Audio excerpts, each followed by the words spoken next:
Hello toi, j'espère que tu vas bien. Cette semaine, j'ai envie qu'on parle d'un mot minuscule mais qui peut littéralement nous compliquer la vie. Ce mot, c'est 3 lettres. Non. 3 lettres, 3 pauvres lettres, et pourtant parfois on dirait qu'elles pèsent des kilos et des kilos dans la gorge. Tu vois, c'est ce moment où t'es épuisé. La semaine t'a roulé dessus tel un petit camion et ton cerveau tourne à 2% de batterie. T'as juste envie d'être un burrito humain dans ta couette avec zéro interaction sociale jusqu'en 2047. Et là, t'as ton téléphone qui vibre et on te demande « tu viens ce soir ?»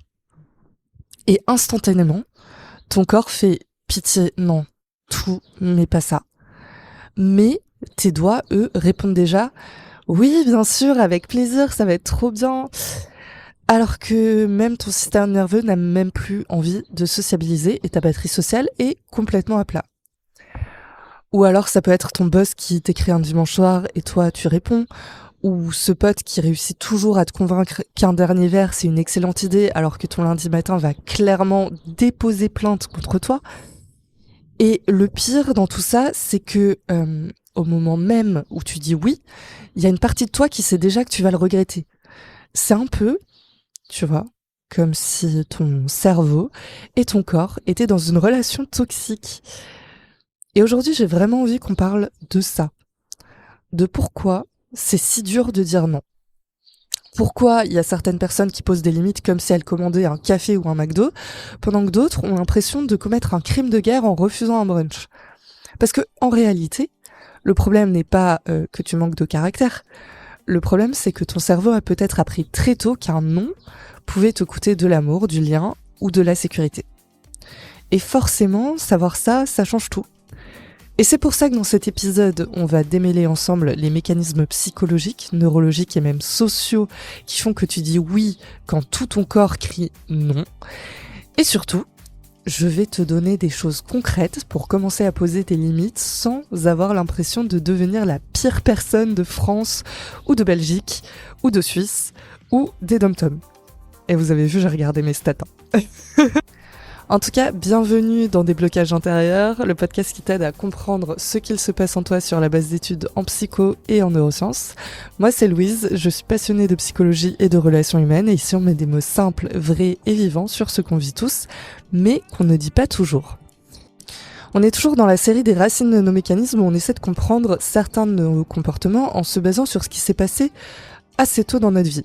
On a déjà parlé du tempérament, du système nerveux autonome, de l'attachement, du besoin de contrôle et de l'auto-sabotage dans le dernier épisode.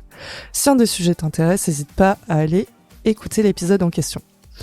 Et aujourd'hui, on va parler d'un truc presque universel qui est cette incapacité à dire non. Et je vais commencer par une scène que je pense que beaucoup vont reconnaître.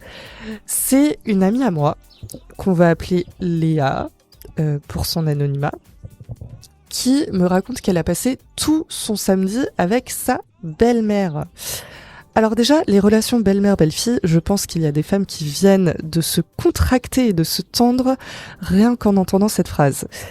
Mais bon, je vais pas épiloguer là-dessus. En gros, Léa était épuisée. Sa semaine avait été horrible, elle avait prévu un samedi pyjama, cheveux gras, recharge mentale et paix intérieure. Tu vois le burrito humain dont je parlais en début d'épisode, c'était vraiment son plan initial. Et pour autant, sa belle-mère l'appelle pour proposer un brunch.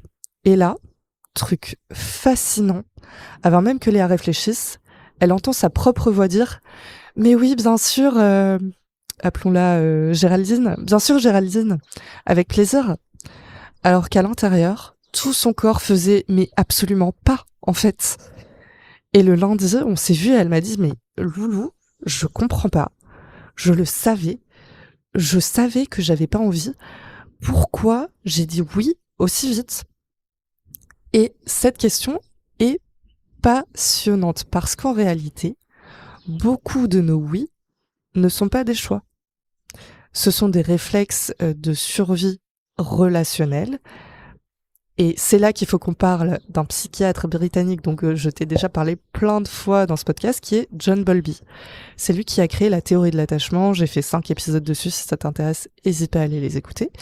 En gros, Bowlby a compris quelque chose d'énorme, qui est que Pour un enfant, garder le lien avec les adultes qui prennent soin de lui, ce n'est pas du confort émotionnel, c'est de la survie biologique.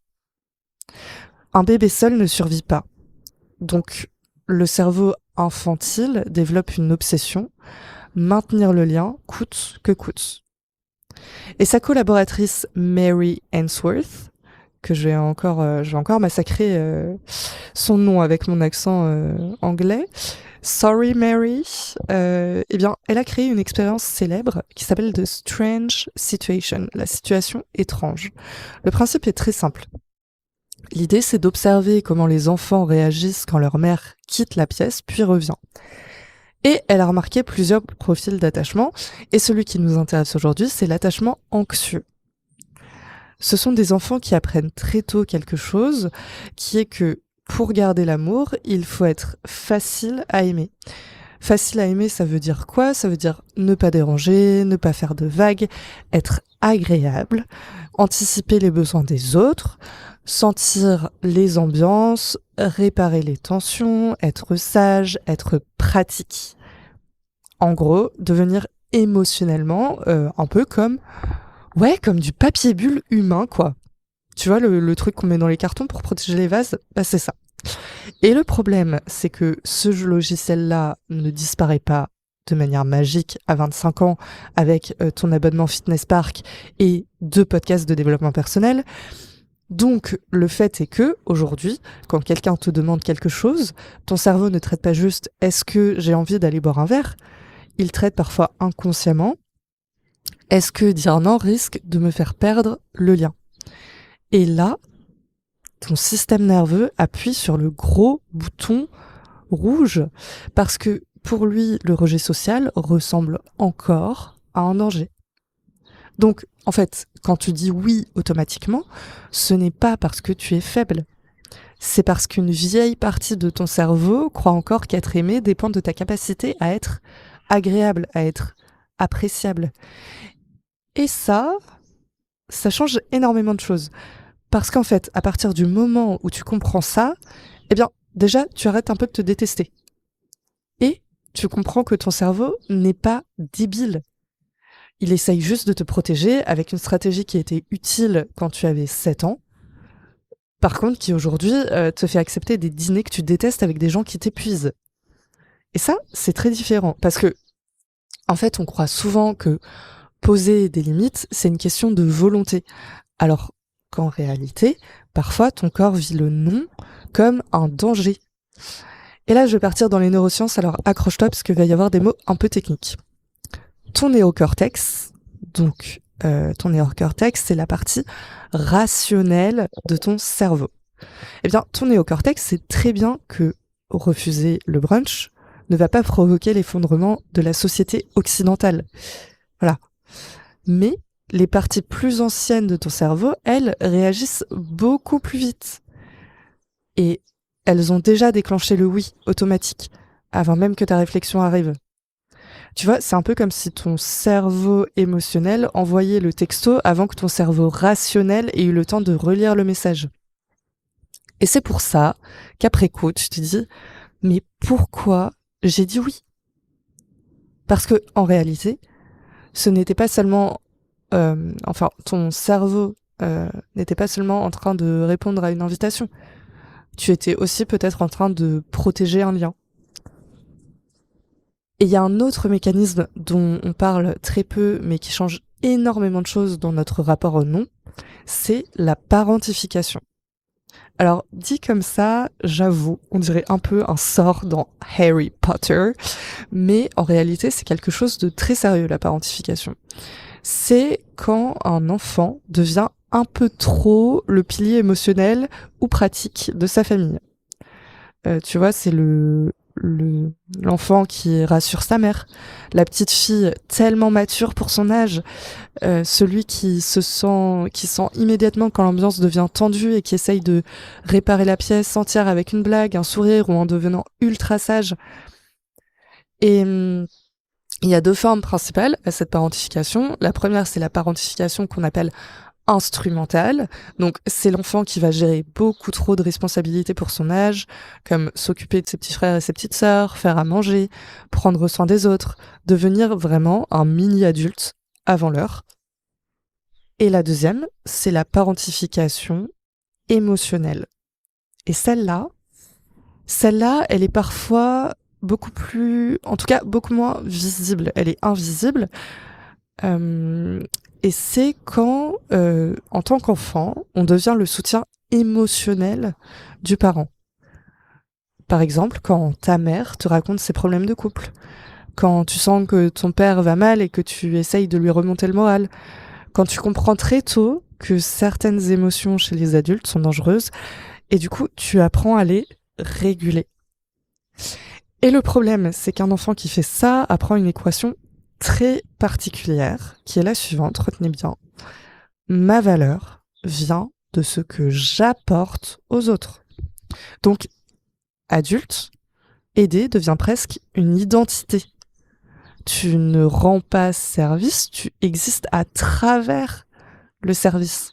Et du coup, dire non devient vertigineux, parce que tu n'as plus l'impression de refuser une demande, tu as l'impression d'arrêter d'être quelqu'un de bien. Et ça, réaliser ça, je trouve que c'est assez dingue. Parce que, au fond, certaines personnes ne disent pas oui par gentillesse, elles disent oui parce que, inconsciemment, elles ont peur que si elles arrêtent d'être utiles, elles arrêtent d'être aimées. Et c'est là que la transition est toute faite vers un autre concept hyper important dans la psychologie, c'est le faux self. Alors c'est Donald Winnicott, un psychanalyste, il me semble, ouais, c'était un psychanalyste britannique qui a développé cette idée. En gros, le faux self, c'est un personnage qu'on construit très tôt pour rester acceptable dans notre environnement social. Tu vois, c'est le toi gentil, le toi facile, le toi qui gère, qui est mature, qui ne va pas déranger, qui sourit alors qu'il est à deux doigts d'ouvrir un compte dans une cabane au fond des bois pour disparaître socialement. Eh bien, souvent, socialement, ce faux self fonctionne très très bien. C'est même souvent les personnes qu'on admire. C'est des gens fiables, gentils, disponibles, arrangeants, ceux dont tout le monde dit franchement, il ou elle est adorable, il ou elle s'arrange toujours, il ou elle est toujours là pour les autres. Oui, oui, effectivement, oui. Mais adorable, à quel prix? Parce qu'en fait, coup de gueule, hein. Mais à force d'être connecté aux besoins de tout le monde, tu peux finir complètement déconnecté des tiens. Et c'est là qu'il se passe un truc terrible. Certaines personnes ne savent même plus ce qu'elles veulent vraiment. Parce qu'elles ont passé tellement de temps à scanner les besoins des autres qu'elles ont perdu le contact avec leurs propres envies. Un peu comme si toute leur vie, elles avaient été en antenne Wi-Fi émotionnelle tournée vers l'extérieur, sans jamais regarder ce qui se passe à l'intérieur. Et du coup, dire non à l'âge adulte, ce n'est pas juste inconfortable, c'est vraiment identitaire. C'est-à-dire que ça vient secouer un vieux contrat inconscient qui disait « Pour garder le lien, je dois être pratique, agréable et utile ». Donc évidemment que la culpabilité est disproportionnée. Et j'ajouterais même que vu que on se déconnecte de nos envies, de nos limites, eh ben c'est beaucoup plus difficile, en ne les connaissant pas, de dire non, parce qu'on ne sait pas quand on franchit notre limite. Le non est minuscule, mais la peur derrière est énorme. Et en fait, c'est important de comprendre ça, parce que beaucoup de gens pensent qu'ils manquent de confiance en eux, alors qu'en réalité, ils ont surtout appris très tôt que leurs besoins passaient après ceux des autres. Et ça, c'est pas vraiment pareil. Donc, première chose concrète que je veux te proposer aujourd'hui, la prochaine fois qu'un oui automatique monte dans ta gorge, force-toi à faire une pause. Même 3 secondes, et pose-toi cette question. Est-ce que je dis oui parce que j'en ai envie ou parce que je ne sais pas si je dis non? Tu n'es pas obligé de transformer tous tes oui en non du jour au lendemain. Le but, ce n'est pas de devenir une machine froide qui refuse tout. Le but de cette phrase et de cette pause, c'est de remettre du choix là où il y avait de l'automatisme. Parce que, en réalité, la liberté commence souvent dans cette microseconde entre la demande et ta réponse. Et maintenant, il faut qu'on parle d'un autre truc énorme. La société. Alors, en fait, le problème du non, ce n'est pas seulement ton histoire personnelle. C'est aussi ce qu'on nous apprend collectivement. Et là, il y a une psychologue américaine que j'adore qui s'appelle Harriet Lerner. Elle explique quelque chose de très fort. Les femmes sont souvent socialisées à voir leurs besoins et leur colère comme une menace pour le lien. En gros, une petite fille qui dit non, franchement, on la trouve difficile. On va lui dire fais un effort, sois gentil, arrête ton caractère. Alors qu'un petit garçon qui affirme ses limites, on dit souvent qu'il a du tempérament. Et oui, c'est assez polarisé ce que je dis, mais c'est dans cette recherche, ça m'a marqué. Il y a beaucoup de femmes en fait qui grandissent avec cette idée inconsciente que s'affirmer égale risquer de ne plus être aimé.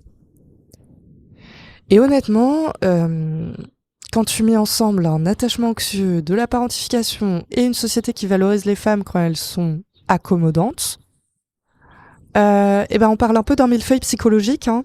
Donc évidemment que dire non devient compliqué.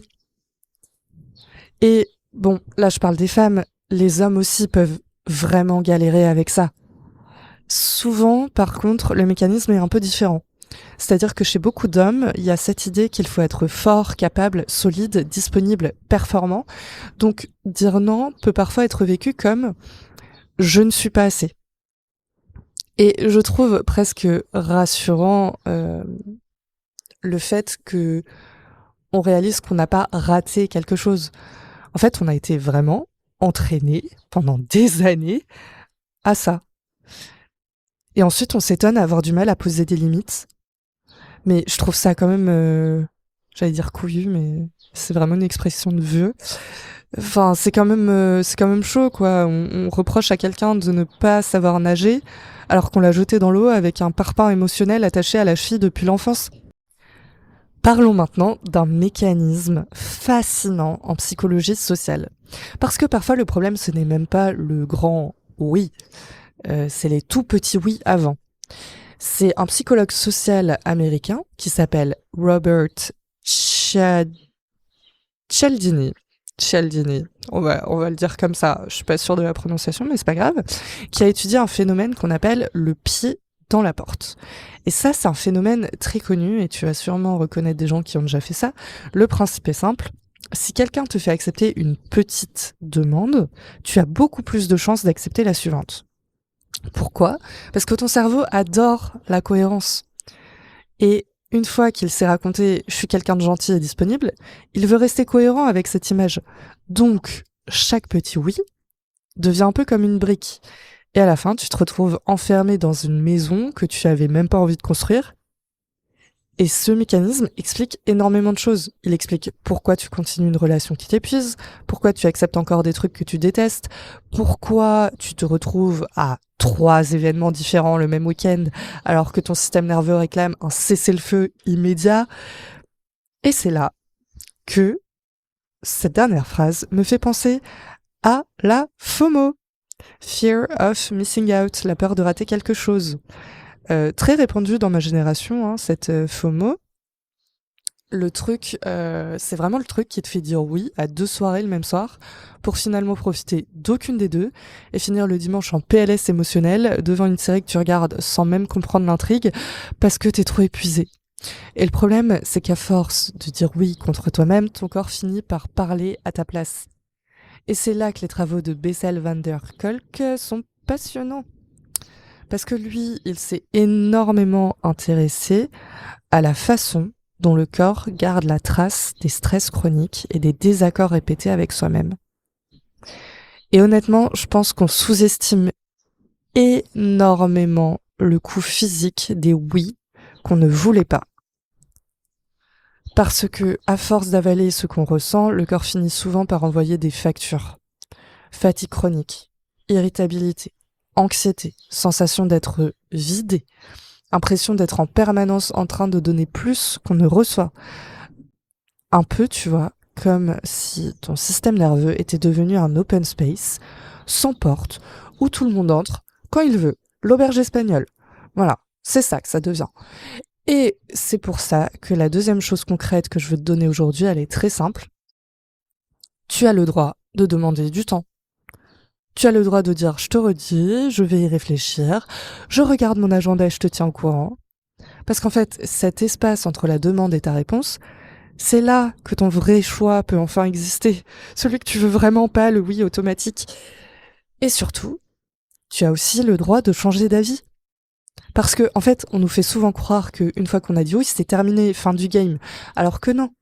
Tu peux réaliser après coup qu'en fait, tu n'as pas respecté tes limites, que tu n'étais pas si disponible que ça. Ou alors, t'as un autre plan beaucoup plus important qui arrive après. Et ça ne fait pas de toi quelqu'un de mauvais. Ça fait de toi un humain qui apprend. Et il y a un truc hyper important que j'ai envie de dire ici. Si quelqu'un réagit très mal au fait que tu prennes du temps pour réfléchir, si la personne insiste, te fait culpabiliser, te force, te pousse, te fait sentir que ton hésitation est presque une attaque personnelle, bah, pose-toi une vraie question, hein. Est-ce que cette personne respecte réellement tes limites? Ou est-ce qu'elle bénéficiait surtout de toi, et du fait que tu n'en avais pas? Parce qu'il y a des gens qui adorent la version de toi qui dit toujours oui, hein. Pas forcément parce qu'ils sont mauvais par soi, juste parce qu'ils y sont habitués. Et quand tu commences à poser des limites, ça peut déstabiliser tout un équilibre relationnel qui s'était construit. C'est un peu comme, tu vois, comme quand tu changes soudainement les règles d'un jeu auquel tout le monde jouait depuis des années. Bah forcément, il y a des gens qui vont dire attends, pourquoi ça marche plus comme avant là? Et là, faut aussi qu'on parle d'un truc essentiel, qui est l'assertivité. Parce qu'il y a souvent un énorme malentendu. Il y a beaucoup de gens qui pensent que poser des limites, c'est devenir froid, égoïste, agressif. Alors qu'en réalité, l'assertivité ne consiste pas à écraser l'autre. C'est réussir à exister sans s'écraser soi-même. Et ça, sachez que, selon les études, ce n'est pas inné. C'est une compétence qui se travaille exactement comme un muscle. C'est Alberti et Emmons qui ont écrit dans des livres fondateurs sur l'assertivité quelque chose de très intéressant. On ne développe pas cette capacité dans les situations les plus difficiles au départ. C'est-à-dire que tu vas pas commencer par dire non à la personne qui t'intimide le plus sur Terre. Parce que là, ton système nerveux ferait un AVC. Hein. Tu vas commencer petit, ridiculement petit parfois. Tu refuses un dessert quand tu n'en veux pas, tu dis non à une proposition qui ne t'intéresse pas, tu ne réponds pas immédiatement à un message, tu arrêtes de t'excuser parce que tu as besoin de repos. Ça peut paraître banal, mais neurologiquement parlant, c'est énorme. Parce qu'en fait, à chaque petit non, ton cerveau apprend quelque chose de révolutionnaire.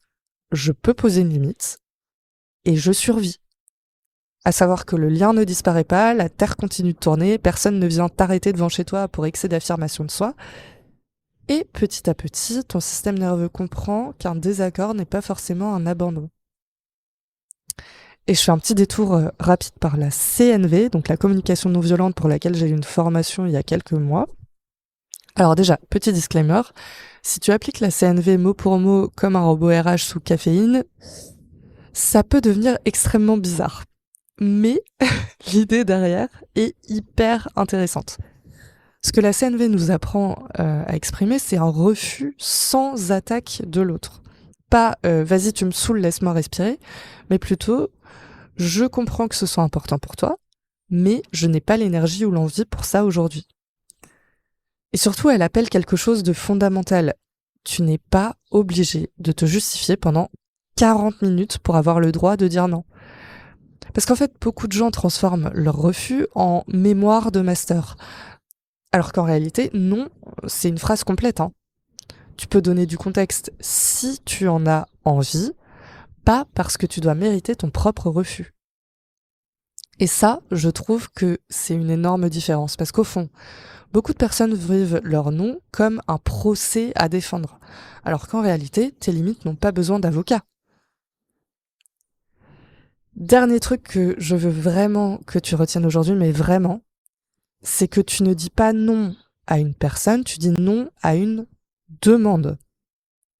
Et la différence est gigantesque. Quand tu refuses une sortie, tu ne rejettes pas ton ami. Quand tu refuses un service, tu ne détruis pas une relation. Quand tu refuses une invitation, tu n'effaces pas ton amour pour quelqu'un.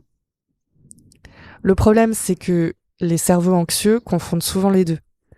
Ton système d'attachement entend je refuse cette demande, comme si c'était je rejette cette personne, donc elle va me rejeter, donc je vais perdre le lien. Et là encore, on retrouve ce vieux réflexe de survie. Mais il faut apprendre à séparer les choses.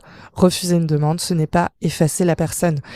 Et si quelqu'un vit systématiquement tes limites comme une attaque personnelle, ça raconte aussi quelque chose de son propre fonctionnement émotionnel. Tu n'es pas responsable des circuits de tout le monde. Tu peux entendre la déception de quelqu'un sans devoir réparer cette émotion. Tu n'es pas responsable de ça. En tout cas, si tu as communiqué de manière saine. Et ça, je pense que c'est un truc qui change énormément de choses dans la vie, parce que y a des gens qui passent leur existence entière à essayer de réguler les émotions des autres, vraiment à essayer d'éviter toute frustration, toute déception, toute contrariété chez la personne en face. Mais en réalité, qu'on se le dise, une relation saine, ce n'est pas une relation où personne n'est jamais frustré. C'est une relation où chacun peut exister sans disparaître lui-même. Et avant de finir cet épisode, j'ai envie de te partager une citation que je trouve incroyablement moderne alors qu'elle a presque 2000 ans. Elle vient de Sénèque. Sénèque, si tu ne le connais pas, c'est un philosophe stoïcien romain qui a écrit quelque chose d'assez brutal. Il a dit que parmi toutes nos possessions, le temps est la seule chose qui soit vraiment à nous. Et pourtant, c'est celle qui est le moins protégée. On défend notre argent, nos objets, nos comptes, nos affaires, mais notre temps, on le laisse être grignoté de partout, par des obligations qu'on ne voudrait pas, par des conversations qui nous vident, des relations qui nous épuisent, des engagements pris par culpabilité, tous ces oui automatiques, comme si notre temps était une ressource infinie. Alors qu'en réalité, c'est probablement la chose la plus précieuse qu'on possède. Parce qu'une fois qu'une journée est passée, personne ne te la rend. Et ce que je trouve fou, c'est que Sénèque ne disait pas ça depuis une montagne en méditant dans une grotte. Sénèque, c'était un homme en pleine vie publique, avec des responsabilités, des sollicitations, des demandes dans tous les sens. Donc son message, ce n'était pas fuyez les humains dans les montagnes, loin. Non, c'était arrêtez de donner votre temps comme si vous étiez immortel. Et honnêtement, je trouve que cette phrase est violente, tellement elle est vraie. Parce que au fond, chaque fois que tu dis oui à quelque chose, tu dis non à autre chose.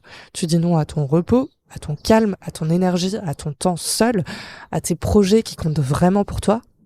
Donc, si tu donnes ton temps, et évidemment qu'on en donnera parfois parce que les relations sont aussi ce qui rend la vie belle, eh bien, fais en sorte que ce soit un choix, pas un réflexe, pas une peur, pas une vieille stratégie de survie. Et j'ai envie de revenir une dernière fois sur la neuroplasticité parce que c'est probablement le message le plus important de tout cet épisode. Ton cerveau change. Les chemins neuronaux qui se sont construits dans ton enfance ne sont pas gravés dans le marbre. Ils sont renforcés, oui, automatiques souvent, mais modifiables. Chaque petit nom que tu poses, même maladroitement, même avec la voix qui tremble, même avec de la culpabilité, eh ben ça a créé un nouveau chemin. Au début, c'est un sentier minuscule dans une forêt, puis ça devient un chemin, puis une route, et un jour, poser une limite ne déclenchera plus une alarme nucléaire intérieure. Ça deviendra juste normal. Et honnêtement, je pense que comprendre pourquoi on dit oui, c'est déjà une première manière de commencer à dire non. Alors voilà, on arrive à la fin de cet épisode et franchement, je crois que ce sujet touche presque tout le monde parce que on a tous à un moment ou à un autre eu peur de décevoir, eu peur de déranger, eu peur de perdre le lien ou peur d'être trop, tout simplement. Mais rappelle-toi, poser une limite ne fait pas de toi quelqu'un de mauvais. Ça fait de toi quelqu'un qui commence à se respecter. Et en fait, peut-être que le vrai tournant dans la vie, ce n'est pas le moment où tout le monde nous aime, hein. C'est le moment où on arrête de s'abandonner pour être aimé. En tout cas, merci d'avoir passé ce moment avec moi. Si l'épisode t'a parlé, tu peux mettre 5 étoiles au podcast, ça aide énormément à le faire découvrir. Et si tu connais quelqu'un qui aurait besoin d'entendre ça, n'hésite pas à lui partager l'épisode, à partager le déblocage intérieur autour de toi. C'est ce qui aide le plus en fait à faire connaître ce podcast. Et aussi, si tu veux pas le partager, ça sera peut-être ton premier nom de la semaine, hein. Non, je vais garder cet épisode juste pour moi. Et c'est ok. En tout cas, prends soin de toi. Vraiment, c'est le plus important. Et on se retrouve très vite, dans 2 semaines, pour un nouvel épisode de Déblocage intérieur. Des bisous et à bientôt.